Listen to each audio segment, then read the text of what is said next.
दोस्तों, कुछ हो या ना हो, लेकिन एक सवाल हर किसी के मन में होता ही है कि आखिर मोटिवेशनल स्टोरीज पढ़ने का या सुनने का क्या फायदा।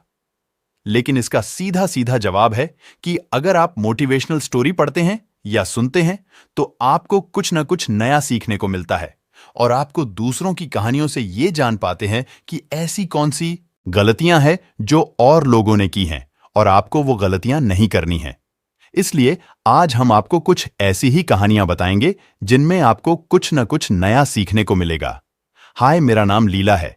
चलिए एक जबरदस्त कहानी की और आपने अक्सर देखा होगा कि अच्छे लोगों के साथ हमेशा बुरा होता है। जानिए इस बारे में क्या कहते हैं भगवान कृष्ण। आपने अक्सर देखा होगा कि जो भी इंसान दिल का बहुत साफ होता है, जिसने कभी बुरे कर्म नहीं किए, उसके साथ हमेशा बुरा होता है। मगर ऐसा क्यों होता है? अच्छे इंसान को ही क्यों बुरा वक्त झेलना पड़ सकता है? अधिकतर लोगों को इसके पीछे का रहस्य नहीं पता होगा। इसलिए आज हम आपको बताने जा रहे हैं कि ऐसा क्यों होता है। इसका वर्णन भगवद गीता में भगवान कृष्ण ने किया है। भगवद गीता एक ऐसा ग्रंथ है कि उसमें इंसान के मन में उठने वाले हर सवाल का जवाब मिल जाता है। भगवद गीता में वर्णित कथा के अनुसार एक नगर में दो पुरुष रहते थे।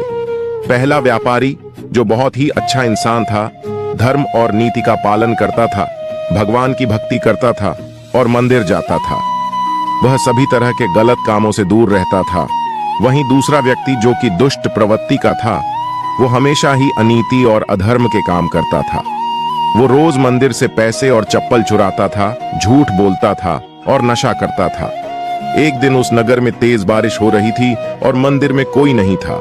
यह देखकर उस नीच व्यक्ति ने मंदिर के सारे पैसे चुरा लिए और पुजारी की नजरों से बचकर वहां से भाग निकला। थोड़ी देर बाद जब वो व्यापारी दर्शन करने के उद्देश्य से मंदिर गया तो उस पर चोरी करने का इल्जाम लग गया। वहां मौजूद सभी लोग उसे भला बुरा कहने लगे। उसका खूब अपमान हुआ। जैसे तैसे वह व्यक्ति मंदिर से बाहर निकला और बाहर आते ही एक गाढ़ी ने उसे टक्कर मार दी। वो व्यापारी बुरी तरह से चोटिल हो गया।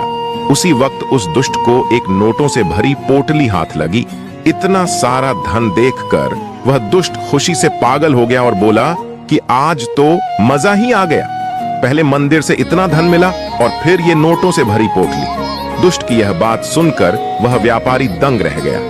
उसने घर जाते ही घर में मौजूद भगवान की सारी तस्वीरें निकाल दी और भगवान से नाराज होकर जीवन बिताने लगा। सालों बाद जब उन दोनों की मृत्यु हो गई और दोनों यमराज के सामने गए तो उस व्यापारी ने नाराज स्वर में यमराज से प्रश्न किया कि मैं तो सदैव ही अच्छे कर्म करता था, जिसके बदले मुझे अपमान और दर्द मिला, और इस अधर्म करने वाले दुष्ट को नोटों से भरी पोटली।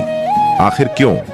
व्यापारी के सवाल पर यमराज बोले, जिस दिन तुम्हारे साथ दुर्घटना घटी थी वो तुम्हारी जिंदगी का आखिरी दिन था, लेकिन तुम्हारे अच्छे कर्मों की वजह से तुम्हारी मृत्यु एक छोटी सी चोट में बदल गई।